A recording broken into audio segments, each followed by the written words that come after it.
ವೀಕ್ಷಕರೇ, ಇವತ್ತು ನಾವು ಅತಿ ಹೆಚ್ಚು ಶಿಯಾಗಳು ಇರುವ ದೇಶ ಯಾವುದು ಅಂತ ನೋಡೋಣ. ಅದೇ ರೀತಿ ಇರಾನ್ ದೇಶದಲ್ಲಿ ಸುನ್ನಿಗಳ ಸಂಖ್ಯೆ ಎಷ್ಟು ಇದೆ ಎಂದು ಕೂಡ ಚರ್ಚಿಸೋಣ. Hello everyone, welcome back to Mangaluru voice Kannada YouTube channel. ವೀಕ್ಷಕರೇ, ಮೊದಲು ಇರಾನ್ ಒಂದು ಸುನ್ನಿ ರಾಷ್ಟ್ರವಾಗಿತ್ತು. ಕಾಲಕ್ರಮೇಣ ಅದು ದೊಡ್ಡದಾದ ಒಂದು ಶಿಯಾ ರಾಷ್ಟ್ರವಾಗಿ ಮಾರ್ಪಟ್ಟಿತು.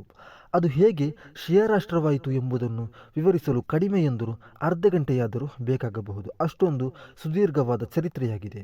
ಹಾಗಾಗಿ ನಾನು ಈಗ ಆ ಕಡೆ ಹೋಗುವುದಿಲ್ಲ.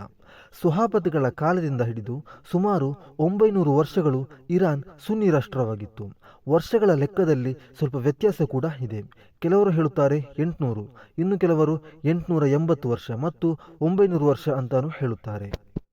900 ವರ್ಷಗಳ ಕಾಲ ಸುನ್ನಿ ಆಡಳಿತವಿದ್ದ ಇರಾನ್ ದೇಶದಲ್ಲಿ ಸುನ್ನಿಗಳ ಪ್ರಾಬಲ್ಯ ಕುಸಿಯತೊಡಗಿತು.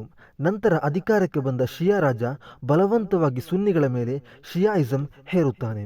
ಅನೇಕ ಸುನ್ನಿಗಳನ್ನು ಬಲವಂತವಾಗಿ ಶಿಯಾ ಪಂಗಡಕ್ಕೆ ಸೇರಿಸಲಾಯಿತು. ಈ ಭೂಮಿಯಲ್ಲಿ ಅತಿ ಹೆಚ್ಚಿನ ಸಂಖ್ಯೆಯಲ್ಲಿ ಇರುವುದು ಸುನ್ನಿ ಮುಸ್ಲಿಮರಾಗಿದ್ದಾರೆ. ಇಡೀ ಪ್ರಪಂಚದಲ್ಲಿ 90% ಸುನ್ನಿಗಳಿದ್ದಾರೆ. ಉಳಿದ 10% ಮಾತ್ರವಾಗಿದೆ ಶಿಯಾಗಳಿರುವುದು.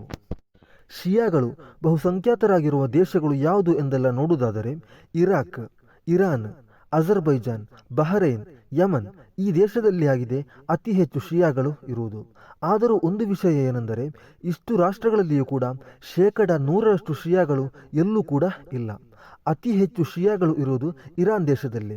ಆದರೆ ಪರ್ಸೆಂಟೇಜ್ ಮೂಲಕ ನೋಡುವುದಾದರೆ ಇರಾನ್ ದೇಶದಲ್ಲಿ 90ರಿಂದ 95% ಶಿಯಾಗಳು ಮಾತ್ರ ಇರುವುದು. ಅದೇ ರೀತಿ ಇರಾಕ್ನಲ್ಲಿ 63ರಿಂದ 65% ಶಿಯಾಗಳಿದ್ದಾರೆ.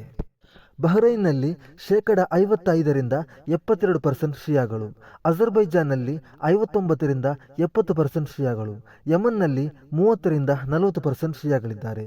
ಮತ್ತು ಸ್ವಲ್ಪ ಮಟ್ಟಿಗೆ ಲೆಬನಾನ್ನಲ್ಲಿ ಕೂಡ ಶಿಯಾಗಳು ಇದ್ದಾರೆ.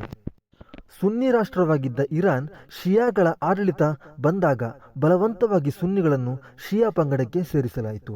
ಸುನ್ನಿಗಳ ಮೇಲೆ ಆಕ್ರಮಣ ನಡೆಸಿದರು. ಅದೊಂದು ದೀರ್ಘವಾದ ಚರಿತ್ರೆಯಾದುದರಿಂದ ನಾನು ಈಗ ಆ ಚರಿತ್ರೆಯ ಕಡೆ ಹೋಗಲ್ಲ.